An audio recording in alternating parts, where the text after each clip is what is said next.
250 യൂണിറ്റിന് മുകളിൽ monthly consumption ഉള്ള എല്ലാ കസ്റ്റമേഴ്സിനും KSEB TOD റീഡിംഗ് നടപ്പിലാക്കാൻ പോവുകയാണ്. സ്വാഭാവികമായും സോളാർ ഓൺ ഗ്രിഡ് സിസ്റ്റം സ്ഥാപിച്ച കസ്റ്റമേഴ്സിനും ഇത് ബാധകമാണ്. അപ്പോൾ ലക്ഷങ്ങൾ മുടക്കി ഓൺ ഗ്രിഡ് സോളാർ സിസ്റ്റം സ്ഥാപിച്ച ഒരു കസ്റ്റമർക്ക് എങ്ങനെയാണ് ഇത് ബാധിക്കാൻ പോകുന്നത്? ഇന്നത്തെ വീഡിയോയിൽ നമ്മൾ ഉൾപ്പെടുത്തിയിരിക്കുന്ന 3 കാര്യങ്ങളാണ്. ഒന്ന്, TOD റീഡിംഗ് മെത്തേഡ് വന്നാൽ സോളാർ ഓൺ ഗ്രിഡ് കസ്റ്റമേഴ്സിനെ എങ്ങനെയാണ് അത് ബാധിക്കും. 2, എങ്ങനെ TOD റീഡിംഗ് രക്ഷപ്പെടാം. മൂന്നാമത്തെ കാര്യം, പുതുതായിട്ട് സോളാർ സിസ്റ്റം സ്ഥാപിക്കുന്ന ഒരു കസ്റ്റമർ TOD റീഡിങ്ങിനെ എങ്ങനെ നേടും എന്നൊക്കെയാണ് ഇന്നത്തെ വീഡിയോയിൽ നമ്മൾ എക്സ്പ്ലെയിൻ ചെയ്ത് പറയാൻ പോകുന്നത്. ഓൺ ഗ്രിഡ് സോളാർ സിസ്റ്റം സ്ഥാപിച്ച കസ്റ്റമേഴ്സ് കഴിഞ്ഞ ഒരാഴ്ചയായിട്ട് നല്ല രീതിയിൽ ടെൻസ്ഡ് ആണ്. കാരണം കണ്ടിന്യൂസ് ആയിട്ട് പേപ്പർ ന്യൂസുകളൊക്കെ വരുന്നുണ്ട്. ചാർജ് കൂടാൻ പോകുന്നു, സോളാർ സിസ്റ്റം സ്ഥാപിച്ചൊക്കെ വെറുതെ ആകാൻ പോകുന്നൊക്കെ ന്യൂസുകൾ വരാൻ പോകുന്നുണ്ട്. അതായത് സോളാർ കൺസ്യൂമേഴ്സിന് നിർബന്ധമായും TOD റീഡിംഗ് നടപ്പിലാക്കേണ്ടത് അത്യാവശ്യമാണെന്നുള്ളൊരു പ്രപ്പോസൽ KSEB മുന്നിൽ വെച്ചിട്ടുണ്ടായിരുന്നു. അതാണ് ഈ ന്യൂസിന്റെ ഒക്കെ അടിസ്ഥാനം. എന്നാൽ ആ ന്യൂസിലൊക്കെ കാണുന്ന കാര്യങ്ങൾ പരിപൂർണമായ സത്യങ്ങളും അല്ല. അപ്പോൾ ഈ വീഡിയോയിൽ നമ്മൾ പറയാൻ പോകുന്നത് അതിനെക്കുറിച്ചാണ്. എന്താണ് TOD റീഡിംഗ് മെത്തേഡ് എന്ന് ബേസിക് ആയിട്ട് ഞാൻ പറഞ്ഞുതരാം. എന്നാൽ മാത്രമേ തുടർന്ന് അങ്ങോട്ട് മനസ്സിലാവത്തുള്ളൂ. നിലവിൽ നമ്മളുടെ വീടുകളിലൊക്കെ സ്ഥാപിച്ചിട്ടുള്ള നെറ്റ് മീറ്റർ ആയാലും എനർജി മീറ്റർ ആയാലും ഇതിലൊക്കെ TOD റീഡിംഗ് മെത്തേഡ് പ്രകാരം തന്നെയാണ് എനർജി കൺസപ്ഷൻ രേഖപ്പെടുത്തുന്നത്. ഒരു ദിവസത്തെ 3 ഭാഗങ്ങളായി തിരിക്കുന്നു. രാവിലെ 6 മണി മുതൽ വൈകുന്നേരം 6 മണി വരെ നോർമൽ ഹവേഴ്സ് ആയും, അതുപോലെ വൈകുന്നേരം 6 മണി മുതൽ രാത്രി 10 മണി വരെ പീക്ക് ഹവേഴ്സ് ആയും, രാത്രി 10 മണി മുതൽ രാവിലെ 6 മണി വരെ ഓഫ് പീക്ക് ഹവേഴ്സ് ആയിട്ടും രേഖപ്പെടുത്തുന്നു. നിലവിൽ നമ്മളുടെ വീടുകളിലൊക്കെ സ്ഥാപിച്ചിട്ടുള്ള എനർജി മീറ്റർ ആയാലും നെറ്റ് മീറ്റർ ആയാലും ഈ രീതിയിൽ തന്നെയാണ് അതിൽ കൺസപ്ഷൻ രേഖപ്പെടുത്തുന്നത്. നിലവിൽ ഇങ്ങനെ തന്നെയാണ് രേഖപ്പെടുത്തുന്നതെങ്കിലും ആ ബില്ലിംഗ് രീതി ഉപയോഗിച്ചിട്ടല്ല KSEB നമുക്ക് ബില്ല് തന്നുകൊണ്ടുണ്ടായിരുന്നത് കഴിഞ്ഞ മാസം. എന്തുകൊണ്ടാണ് KSEB ഇത്തരത്തിലുള്ള ബില്ലിംഗ് രീതി നമ്മുടെ മീറ്ററുകൾ ഇംപ്ലിമെന്റ് ചെയ്തിരിക്കുന്നത്? ഒന്ന്, നമ്മളുടെ ഉപയോഗം വ്യക്തമായി മനസ്സിലാക്കാൻ വേണ്ടിയിട്ടാണ്. പകലാണോ രാത്രിയാണോ അർദ്ധരാത്രിയാണോ നമ്മൾ ഉപയോഗം നടക്കുന്നത് വ്യക്തമായി മനസ്സിലാക്കാൻ വേണ്ടിയിട്ടാണ്. അതിൽ നിന്ന് KSEBക്ക് മനസ്സിലായത് ഏറ്റവും കൂടുതൽ ഉപയോഗം നടക്കുന്നത് പീക്ക് ഹവേഴ്സിലാണ്. അതായത് വൈകുന്നേരം 6 മണി മുതൽ 10 മണിയുള്ള സമയത്താണ് ഏറ്റവും കൂടുതൽ ഉപയോഗം നടക്കുന്നത്. ആ സമയത്ത് തന്നെയാണ് KSEB ഏറ്റവും കൂടുതൽ പൈസ കൊടുത്ത് വൈദ്യുതി പുറത്തുനിന്ന് വാങ്ങേണ്ടി വരുന്നതും. നിലവിൽ KSEB റെഗുലേറ്ററി കമ്മീഷനോട് പറയുന്നത് എന്താണെന്ന് വെച്ചാൽ ഈ പീക്ക് ടൈമിൽ ഉപയോഗിക്കുന്ന വൈദ്യുതിക്ക് അധിക ചാർജ് കൺസ്യൂമേഴ്സ് നൽകണം. 250 യൂണിറ്റിന് മുകളിൽ മന്ത്ലി ഉപയോഗിക്കുന്ന എല്ലാ കൺസ്യൂമേഴ്സും അധിക ചാർജ് നൽകണം എന്നാണ് KSEB പറയുന്നത്. ഈ സോളാർ കൺസ്യൂമേഴ്സിന് കൂടി TOD റീഡിംഗ് മെത്തേഡ് ഏർപ്പെടുത്തണമെന്ന് എടുത്തു പറയാൻ എന്താ കാരണം? കാരണം KSEBയുടെ നിരീക്ഷണ പ്രകാരം ഏറ്റവും കൂടുതൽ പീക്ക് ഹവേഴ്സിൽ ലോഡുകൾ ഉപയോഗിക്കുന്നത് സോളാർ കൺസ്യൂമേഴ്സ് ആണ്. എന്തുകൊണ്ടായിരിക്കാം? നിലവിലുള്ള ബില്ലിംഗ് മെത്തേഡ് തന്നെ ആയിരിക്കും അതിനുള്ള കാരണം. മന്ത്ലിയാണ് ബില്ല് വരുന്നത്. അതായത് ഒരു മാസം എത്ര യൂണിറ്റ് ടോട്ടൽ എക്സ്പോർട്ട് ചെയ്തു, എത്ര യൂണിറ്റ് ഇമ്പോർട്ട് ചെയ്തു, ഇത് ഈക്വൽ ആണെങ്കിൽ മിനിമം ചാർജ് അടച്ച് ബില്ല് പേ ചെയ്താൽ മതി എന്നുള്ള കണ്ടീഷനിലാണ് നിലവിൽ ബില്ല് വരുന്നത്. അതിനൊരു ഉദാഹരണം പറയാം. 30 ദിവസത്തിനിടയിൽ 100 യൂണിറ്റ് കറണ്ട് നമ്മൾ ഉത്പാദിപ്പിച്ച് KSEBയിലോട്ട് എക്സ്പോർട്ട് ചെയ്യുന്നു. അതിന് ഈക്വലന്റ് ആയി 100 യൂണിറ്റ് എന്ന KSEB നമ്മൾ തിരിച്ചിങ്ങോട്ട് ഇമ്പോർട്ട് ചെയ്യുന്നു. അപ്പോൾ എന്ത് സംഭവിക്കും? ഇമ്പോർട്ടും എക്സ്പോർട്ടും സെയിം ആവുന്നു. ആ സമയത്ത് നമുക്ക് മിനിമം ചാർജ് അടച്ച് ബില്ല് പേ ചെയ്ത് മുന്നോട്ട് പോകാം. ഈ ബില്ലിംഗ് കണ്ടിന്യൂ ചെയ്തു പോയാൽ KSEBക്ക് വലിയ നഷ്ടം ഉണ്ടാവുമെന്നാണ് KSEB പറയുന്നത്. അപ്പോൾ KSEB റെഗുലേറ്ററി കമ്മീഷന് മുന്നായി വെച്ചിരിക്കുന്ന പ്രപ്പോസൽ എന്താണ്? നിലവിൽ 20 കിലോവാട്ടിന് മുകളിൽ കണക്റ്റഡ് ലോഡുള്ള സോളാർ കൺസ്യൂമേഴ്സിന് TOD റീഡിംഗ് മെത്തേഡ് നടപ്പിലാക്കിയിട്ടുണ്ട്. ആ മെത്തേഡ് എല്ലാ സോളാർ കൺസ്യൂമേഴ്സിനും നടപ്പിലാക്കണമെന്നാണ് KSEB പറയുന്നത്.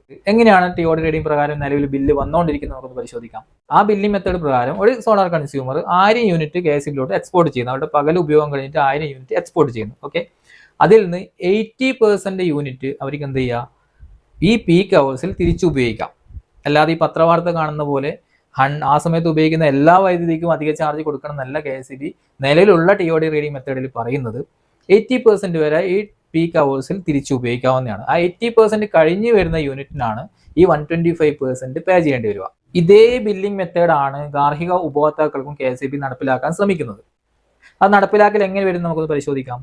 ഒരു 3 കിലോവാട്ട് സോളാർ സിസ്റ്റം സ്ഥാപിച്ചൊരു കസ്റ്റമർക്ക് ബില്ലിൽ എങ്ങനെ മാറ്റം വരുന്നത് നമുക്ക് പരിശോധിക്കാം. ഒരു 3 കിലോവാട്ടിന് ഡെയിലി ഒരു 10 യൂണിറ്റ് വെച്ച് KSEBയിലോട്ട് നമ്മൾ എക്സ്പോർട്ട് ചെയ്യുന്നു. അപ്പോൾ മന്ത്ലി 300 യൂണിറ്റ് എന്ന് കരുതുക. നിലവിലുള്ള ബില്ലിംഗ് മെത്തേഡ് പ്രകാരം ആ 300 യൂണിറ്റ് അവർക്ക് എനി ടൈം ഉപയോഗിച്ച് തീർക്കാം. ബില്ലൊന്നും വരാതെ മിനിമം ചാർജ് അടച്ച് 300 യൂണിറ്റും തിരിച്ചു ഉപയോഗിക്കാം. ഈ പുതിയ മെത്തേഡ് പ്രകാരം എങ്ങനെയായിരിക്കും വരിക? ആ 300 യൂണിറ്റ് എക്സ്പോർട്ട് ചെയ്യുന്നുണ്ടെങ്കിൽ അതിന്റെ 80% വരെ നമുക്ക് തിരിച്ച് ഉപയോഗിക്കാവുന്നതാണ്. അതായത് ഒരു 240 യൂണിറ്റിനുള്ളിലാണ് നിങ്ങളുടെ ഇമ്പോർട്ട് വരുന്നതെങ്കിൽ നിങ്ങൾക്ക് ബില്ല് വരുന്നതിന്റെ പേടി വേണ്ട. നിങ്ങളുടെ സോളാർ പ്രൊഡക്ഷന്റെ 80% താഴെയാണ് നിങ്ങളുടെ ഉപഭോഗമെങ്കിൽ നിങ്ങൾക്ക് ബില്ല് വരുന്ന പ്രശ്നം ഇനിയും ഉണ്ടാവില്ല. അപ്പൊ എങ്ങനെയുള്ള കൺസ്യൂമേഴ്സിനാണ് TOD ബില്ലിംഗ് ബുദ്ധിമുട്ടുണ്ടാക്കുക? സോളാർ ഉപയോഗിച്ചുണ്ടാക്കുന്ന വൈദ്യുതിയും തിരിച്ചു ഉപയോഗിക്കുന്ന വൈദ്യുതിയും ഈക്വലന്റ് യൂണിറ്റ് ആണെങ്കിൽ ബുദ്ധിമുട്ടുണ്ടാക്കാം. അതിൽ എബോവ് ആണെങ്കിലും ബുദ്ധിമുട്ടുണ്ടാക്കാം. നിലവിൽ 250 യൂണിറ്റിന് മുകളിൽ മന്ത്ലി കൺസപ്ഷനുള്ള കസ്റ്റമേഴ്സിനാണ് TOD റീഡിംഗ് പ്രപ്പോസൽ KSEB വെച്ചിരിക്കുന്നത്. അതിൽ താഴെ ഉപയോഗമുള്ള കസ്റ്റമേഴ്സിന് ഈ കാര്യങ്ങളൊന്നും പേടിക്കേണ്ടതായ ആവശ്യമില്ല. അപ്പോൾ നിലവിൽ സോളാറിൽ നമ്മൾ ഉത്പാദിപ്പിച്ച് KSEB കൊടുക്കുന്ന യൂണിറ്റിനെക്കാളും വൈദ്യുതി നമ്മൾ തിരിച്ച് ഉപയോഗിക്കുന്ന കൺസ്യൂമേഴ്സിനാണല്ലോ ബില്ല് വരുന്നത്. അപ്പോൾ ഇത്തരം കൺസ്യൂമേഴ്സിന് എങ്ങനെ ഈ ബില്ല് കുറക്കാൻ നമുക്കൊന്ന് പരിശോധിക്കാം. അപ്പോൾ ഈ പീക്ക് ഹവേഴ്സിൽ ഉപയോഗം കുറക്കുവാനാണ് ഇതിന്റെ ഒന്നാമത്തെ സൊല്യൂഷൻ.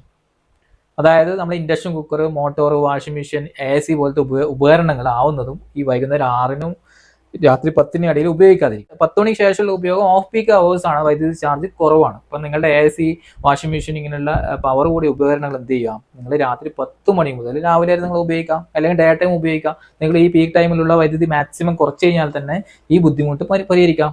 ഇനി നിങ്ങൾക്ക് ഈ വൈകുന്നേരം 6 മുതൽ 10 വരെ ഉപയോഗങ്ങളൊന്നും നിയന്ത്രിക്കാൻ നിങ്ങൾക്ക് സാധിക്കില്ല. അപ്പോൾ നിങ്ങൾ എന്ത് ചെയ്യാം, 2 സൊല്യൂഷൻ അവിടെ ഉണ്ട്. ഒന്നുകിൽ നിങ്ങളുടെ സോളാർ എക്സ്പോർട്ട് കൂട്ടുക, സോളാർ വൈദ്യുതി KCBയിലോട്ട് കൊടുക്കുന്നതിന്റെ അളവ് വളരെ രീതിയിൽ കൂട്ടുക, അതിന് സോളാർ പാനൽ ആഡ് ചെയ്യുക, അഡീഷണൽ സിസ്റ്റംസ് ഒക്കെ ആഡ് ചെയ്ത് എക്സ്പോർട്ടിങ് കൂട്ടുക. അടുത്ത സൊല്യൂഷൻ എന്ന് പറയുന്നത് നിങ്ങൾക്കൊരു പവർ ബാക്കപ്പ് സിസ്റ്റം അറേഞ്ച് ചെയ്യുക. അതായത് വൈകുന്നേരം 6 മണി മുതൽ 10 മണി വരെ തുടർച്ചയായിട്ട് വർക്ക് ചെയ്യാൻ പാകത്തിലുള്ള പവർ ബാക്കപ്പ് സിസ്റ്റം നിങ്ങൾ ആഡ് ചെയ്യുക. ഇങ്ങനെ നമുക്ക് ആ പീക്ക് അവേഴ്സിലെ ഉപയോഗം മാക്സിമം കുറക്കാം. കാരണം പീക്ക് അവേഴ്സ് കഴിഞ്ഞുള്ള ഉപയോഗത്തിന് അഡീഷണൽ ചാർജ് പേ ചെയ്യാൻ KCB പറയുന്നില്ല. മൂന്നാമത്തതും ഇമ്പോർട്ടൻ്റ് ആയ ഒരു കാര്യത്തിലേക്ക് കടക്കാം. ഇനിയിപ്പോൾ പുതിയതായിട്ട് സോളാർ സിസ്റ്റം സ്ഥാപിക്കുന്ന ഒരു കൺസ്യൂമർ എന്തൊക്കെയാണ് ശ്രദ്ധിക്കേണ്ടതെന്ന് നോക്കാം. ഒന്നാമതായിട്ട് നിങ്ങളെ പീക്ക് ഉപയോഗം നിങ്ങൾ വ്യക്തമായിട്ട് പഠിക്കുക. ഒരു മാസം എത്ര യൂണിറ്റ് കറണ്ട് വൈകുന്നേരം 6-നും 10-നും ഇടയിൽ ഉപയോഗിക്കുന്നുണ്ടെന്ന് വ്യക്തമായിട്ട് പഠിക്കുക. അത് നമ്മൾ KCBയിലെ മീറ്റർ തന്നെ രേഖപ്പെടുത്തിയിട്ട് കാണും.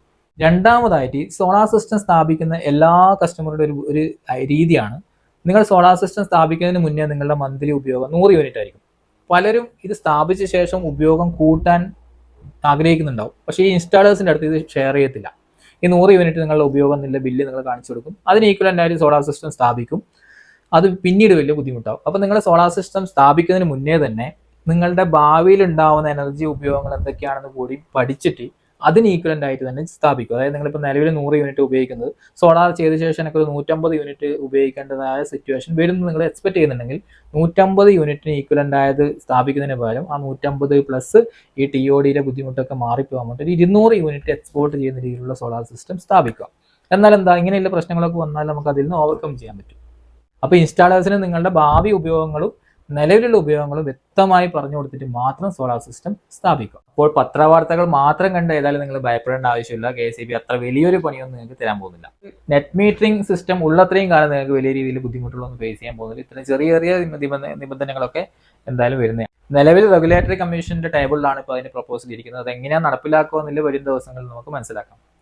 ആ അപ്ഡേഷൻസ് ഒക്കെ നമ്മൾ അടുത്ത വീഡിയോയിൽ ഉൾപ്പെടുത്തുന്നതാണ്. അപ്പോൾ ഈ വീഡിയോ നിങ്ങൾക്ക് ഏതെങ്കിലും തരത്തിൽ ഉപകാരപ്പെട്ടെങ്കിൽ വീഡിയോ ലൈക്ക് ചെയ്യാനും ചാനൽ സബ്സ്ക്രൈബ് ചെയ്യാനും മറക്കരുത്. അപ്പോൾ അടുത്ത വീഡിയോയിൽ കാണുന്നവരെ